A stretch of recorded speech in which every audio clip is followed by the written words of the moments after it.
Ya, Assalamualaikum warahmatullahi wabarakatuh. Mitra apa kabar? Senang banget di kesempatan pagi hari ini. Ya, jelang siang kita bisa ketemu dalam bincang-bincang yang sangat besar. Temanya di kesempatan siang hari ini itu bersama narasumber kita, seorang wakil gubernur yang sangat luar biasa dalam memajukan Jawa Barat. Itu bersama Bapak Haji UU Ruzanul Ulum, Sarjana Ekonomi. Dan beliau sudah hadir di studio Mitra Saman Siar, jadi langsung aja kita sapa ya.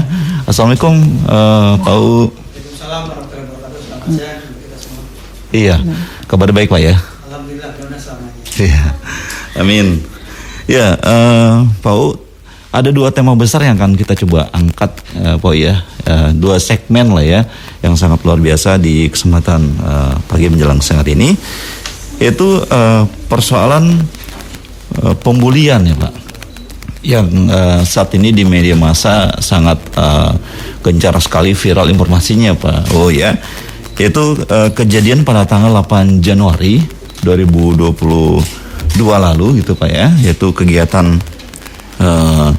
pramuka SMA Negeri 1 Ciamis, di mana terjadi perpeloncoan anggota pramuka, dan kegiatan ini tanpa izin dari sekolah Pak, gitu ya. Dan akibat perpeloncoan ini kemudian terjadi penganiayaan terhadap 18 siswa yang kemudian mengalami luka lebam dan saat ini menjalani perawatan di rumah sakit Pak. Oh ya. Nah kemudian tentunya sangat memprihatinkan Pak ya kondisi seperti ini. Nah pagi ini saya mau tanya nih ke Pak U nih ya, masih adanya perpeloncoan di sekolah-sekolah ini tentu kan tidak dibenarkan ya Pak ya, gitu ya. Nah apa langkah kemudian preventif dari pemerintah Provinsi Jawa Barat untuk hal ini Pak? Ya, terima kasih. Pak Gubernur selalu ingin proses belajar mengajar di Jawa Barat ini tidak ada masalah, sehingga efek dominonya siswa-siswi memiliki keilmuan yang diharapkan dan mencapai cita-cita yang diharapkan sesuai dengan harapan orang tua, harapan pribadinya masing-masing. Iya. Di mana hari ini ada berita media medsos, maka Pak Gubernur memerintahkan kepada saya untuk datang ke tempat, dan juga dari awal Pak Gubernur sudah memerintahkan kami untuk berkomunikasi dengan para guru. Karena memang bukan hanya itu saja. Di awal proses belajar mengajar tidak melalui daring, ada kejadian di Bogor, Bogor juga meninggal, betul. Kemudian juga di Karawang tawuran, di Sukabumi juga ada, betul. Dan terakhir seperti ini. Maka termasuk hari ini saya bertemu dengan para kepala sekolah, dan juga pelantikan Irma membicarakan masalah itu, mengadakan pembinaan. Yang pertama yang saya sampaikan barusan, guru ini harus sesuai dengan tupoksinya. Jangan sampai guru merasa cukup mengajar tanpa ada bimbingan moral dan akhlak. Yang kedua, pengawasan dari guru jangan hanya di saat di sekolah, tetapi berkomunikasi dengan orang tua, berkomunikasi dengan komite, ada pemantauan secara khusus terhadap siswa-siswi di mana siswa tersebut di lingkungan guru itu sendiri, sehingga tidak terjadi kegiatan yang di luar di sepengetahuan. Dan terjadi hal yang tidak diinginkan. Guru selalu menyampaikan, saya tidak mengetahui, tidak ada izin, tidak diketahui, selalu begitu. Nah kami bukan berarti tidak menerima alasan yang disampaikan oleh para guru, tetapi kami ingin ada progres, jangan begitu saja. Tidak hanya itu yang harus disampaikan. Makanya pengawasan waskat, pengawasan melekat terhadap siswa yang dilaksanakan oleh guru masing-masing itu harus 24 jam. Itu yang kami sampaikan. Termasuk kejadian yang di Ciamis itu. Paginya dia belajar pramuka di sekolah.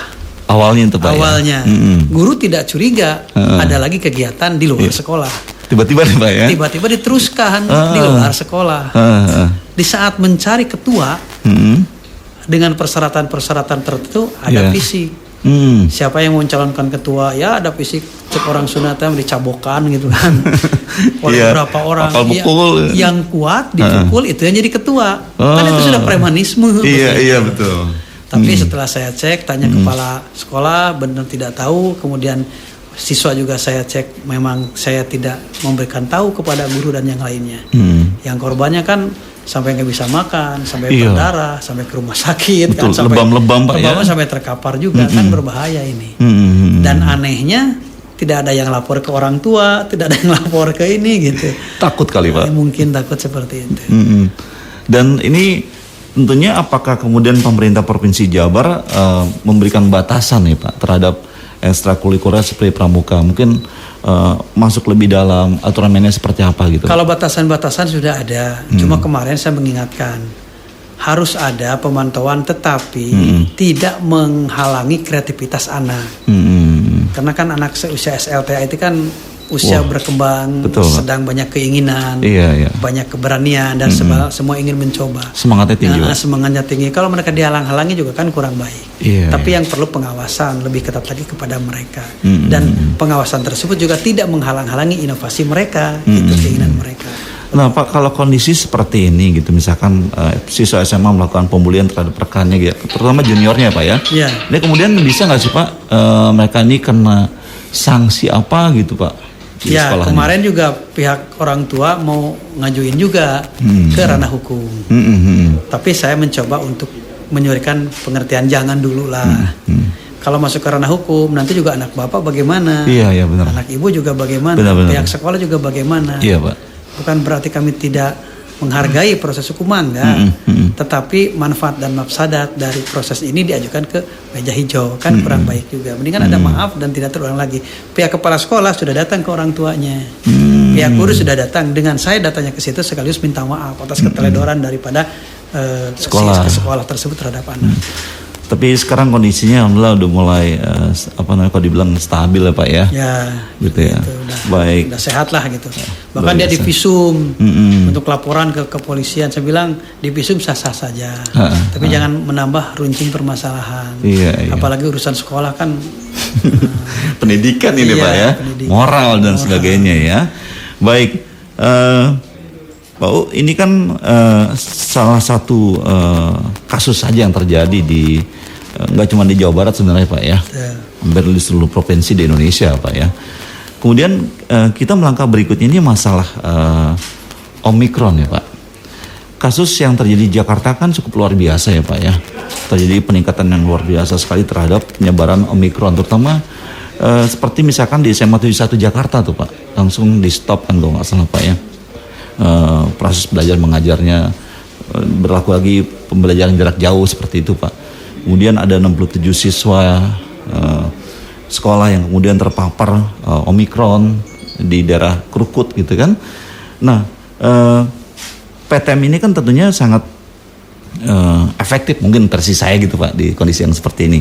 Nah Omikron semakin naik pula, apakah juga terjadi di Jawa Barat Pak ya. Kemudian apakah PTM ini harus juga diberlakukan, terutama PTM 100% atau gimana nih Pak? Akhir-akhir ini kami sedang menjalankan kesepakatan bersama 4 menteri, yaitu sekolah tatap muka 100% dengan persyaratan-persyaratan tertentu. Dan persyaratan tersebut sudah dilakukan dengan sempurna. Siswa sudah hampir 99% divaksin. Guru juga hampir itu yang tidak divaksin karena sakit. Protokol kesehatan selalu dijalankan. Kantin tidak boleh buka. Kemudian juga anak-anak tadi saya ini bawa minuman sendiri, bawa makanan sendiri dan yang lainnya. Di kelas memang full masuk, tetapi ada sekat antara bangku satu dengan bangku yang lain pakai meka gitu kan. Oh iya, pembatas. Pembatas. Jadi tidak terinteraksi langsung dengan teman seperti itu. Nah, justru saya datang ke Bekasi ini salah satunya adalah ditugas oleh Pak Gubernur untuk memantau PTM. Apakah itu bisa berlangsung dilaksanakan. Sekalipun Kota Bekasi sekarang kan ada peningkatan Omikron kan sampai 163 atau berapa itu Kota Bekasi begitu kan. Karena memang Bekasi kan kita tahu dekat dengan Jakarta. Gitu. Tetapi Pak Gubernur sampai hari ini belum ada tindakan ataupun keputusan yang dirubah, tetap kita 100%. Saya tanya di kelas masing-masing 30 orang, 28 orang dan sebenarnya ada jarak ya. Kalau dulu kan saya lagi sekolah satu bangku 2 orang. Iya, bangkunya yang panjang. Sebelahan lah ya. Sebelahan. Kalau sekarang enggak kan? Enggak. Rata-rata SLTA itu satu bangku, satu meja, gitu, 1 orang. Jadi ada jarak. Artinya proses belajar mengajar dengan suasana ini bisa dilakukan karena memang tidak terlalu dekat. Seperti itu. Jadi kebijakannya masih memberikan ruang ya Pak ya? Ya, sambil juga dikaji laporan dari masyarakat, kenyataan yang ada, termasuk saya hari ini juga kan memantau bagaimana nih apakah berlanjut atau tidak. Hari ini saya nanti juga akan lapor kepada Pak Gubernur. Gitu saya ya? sudah tugas ke Bogor, sudah tugas ke Kuningan, tugas ke Ciamis, ke Bekasi, seperti itu. Sukabumi saya udah bertanya. Berarti ada edukasi gitu ya ke sekolah-sekolah ya Pak ya? Ya. Dan pada prinsipnya siswa-siswi ini sudah paham tentang protokol kesehatan. Iya, benar Pak. Karena mungkin sudah lama. Tapi mereka saya tanya, bagaimana sekolah sekarang? Saya senang Pak bisa bertemu dengan teman, canda guru, bisa bertemu dengan guru, gitu kan. Betul. Kemudian belajar bisa lebih ngerti. Karena di saat guru menerangkan, mukanya kelihatan, mulutnya kelihatan, gitu. Iya, betul. Jadi seolah emosional kami nyambung dengan guru. Tapi kalau pakai handphone katanya, ya nggak fokus, kadang-kadang nggak ngerti, mau bertanya juga susah. Iya. Gitu. Kadang juga belajar menggunakan handphone, gurunya ngomong, muridnya kemana? Tidur. Itu yang sering terjadi ya Pak ya. Terus kan ruangan juga kan kalau di sekolah kan mendukung. Iya. Sepi gitu kan yang lain seperti itu. Jadi mereka sangat senang proses belajar secara 100% PTM ini. Tapi kondisi penyebaran Omikron di secara umum ya Pak ya di Jawa Barat sendiri itu masih kondisi bisa diantisipasi Pak ya? Ya, kita selalu berusaha dari dulu. Makanya sekarang ada booster ya. Besar. Yang ketiga, negara-negara maju atau negara yang bagus memutus mata rantai corona adalah dengan vaksin. Vaksin banyak, maka penyebaran kurang. Vaksin kurang, penyebaran cepat. Sementara Jawa Barat sekarang alhamdulillah sesuai target 80%. Vaksin 1, vaksin 2. Bahkan kota Bogor kan sampai 100%. Nah, sekarang tinggal booster yang ketiga ini yang kita lakukan. Betul. Dan semoga masyarakat Jawa Barat ini memiliki kesadaran bersama ya Pak ya, betapa pentingnya vaksinasi ini gitu Pak ya. Betul. Oke. Baik, Pak lanjut lagi nih ke tema yang berikutnya nih Pak. Sebelum nanti kita akan bahas lebih jauh soal Omikron ini Pak ya yang terjadi di Jawa Barat. Kalau dilihat lagi di berita-beritanya Pak yang juga masih viral sangat luar biasa, itu ada pungli ya Pak ya. Jadi Satuan Tim Cyber Pungli Jawa Barat ini berhasil membongkar Pak pungli di SMA 22 Kota Bandung. Itu ada semacam palak siswa Pak ya. Jadi sebesar 20 juta rupiah kepada siswa yang akan bermutasi. Kalau nggak salah sih ada 3 Pak korbannya gitu. Dan ini kemudian melakukan negosiasi Pak. Dari 20 juta akhirnya dealnya 15 juta dan ada yang dealnya 10 juta Pak. Dan ternyata ini dilakukan oleh wakil kepala sekolah di sekolah SMA 22 Kota Bandung ini. Dan ternyata juga ini diiyakan oleh kepala sekolahnya ya Pak. Nah, kemudian bagaimana nih menurut Pak UU dan juga tindakan apa yang harus dilakukan terhadap kejadian pungli di SMA 22 Kota Bandung yang terjadi ini Pak? Kelemahan dalam proses belajar mengajar selalu ada. Sekalipun kita berusaha untuk menuju kesempurnaan. Baik dalam masalah penerimaan murid baru, dalam mutasi murid ataupun yang lainnya. Termasuk juga ada penahanan ijazah di saat tidak dibayar apa gitu kewajiban. Padahal itu kan nggak boleh. Nah, pemerintah selalu berusaha untuk mengantisipasi dan mengurangi kendala-kendala tersebut. Adapun kejadian tersebut ini memang sekarang sedang ramai dibicarakan.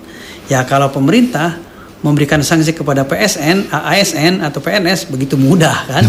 Karena aturannya sudah ada. Tidak usah mencari kesana kemari. Gampang Pak ya? Itu gitu. Makanya saya bilang titip kepada para ASN untuk lebih hati-hati lagi menjalankan tugasnya karena Anda terikat dengan aturan yang ada. Jadi PNS itu sulit Pak, tapi lebih sulit menjadi PNS teladan kan begitu.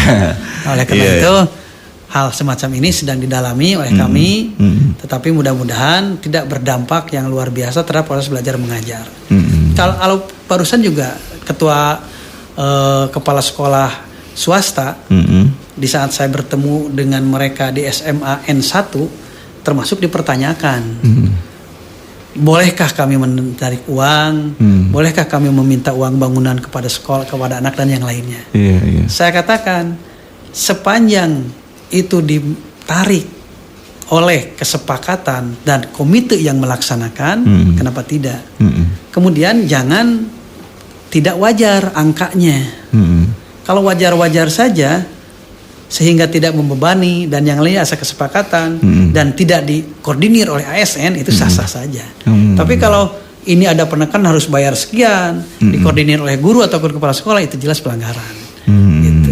Tapi juga banyak yang memanfaatkan kan di saat PPDB, di saat keinginan orang tua begitu begini, selalu aja ada tip yang diberikan, itu kan nggak boleh. Iya, itu yang sebutnya under table, Pak ya. Iya.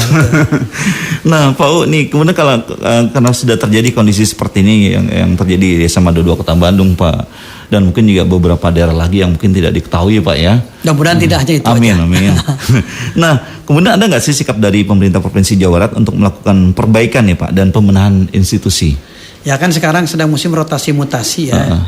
Jelas mereka yang ada diindikasikan untuk pelanggaran, minimal mereka diturunkan pangkatnya, dipindahkan dari kepala sekolah jadi guru lagi. Kan gengsi, Pak. Waduh. Udah kepala sekolah jadi guru begitu. Yeah. Kemudian juga dari sekolah yang hebat dipindah ke sekolah yang kurang bagus. Itu juga gengsi juga. Nah, oleh karena itu semua akan dilakukan tapi tidak berdasarkan emosional, tidak berdasarkan suka dan tidak suka, dan tidak berdasarkan intrik-intrik yang lain. Tapi ini semua murni berdasarkan normatif yang ada. Sehingga kalau ada serangan dari orang lain, ini ada dasarnya. Seperti yang kita lakukan di Provinsi Jawa Barat. Oke.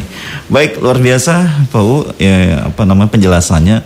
Memang 3 hal yang di awal jumpa kita siang hari ini menjadi berita yang sangat viral ya Pak ya. Di media massa gitu kan, kalau kita buka, di medsos lagi ada Pak. Iya, belum lagi netizen Pak ya. Bagi netizen Indonesia kan tersendiri Pak ya. Wah, mulai gencar melakukan sebuah pendapat dan komentar lain sebagainya. Baik, minta salam share. Yang pasti nanti kita akan sambung lagi untuk Pak U, nanti kita sambung lagi Pak ya. Nanti kita sambung lagi buat mitra yang pasti jangan kemana-mana, kita akan berbincang lebih jauh lagi perihal masalah COVID-19 atau yang sekarang bermutasi menjadi Omikron. Apa saja kemudian yang akan dilakukan oleh pemerintah Provinsi Jawa Barat untuk mengatasi penyebaran Omikron ini. Kita akan balik mitra Semensiar, jangan kemana-mana, tetap bersama Elgang Gas 1.3 FM.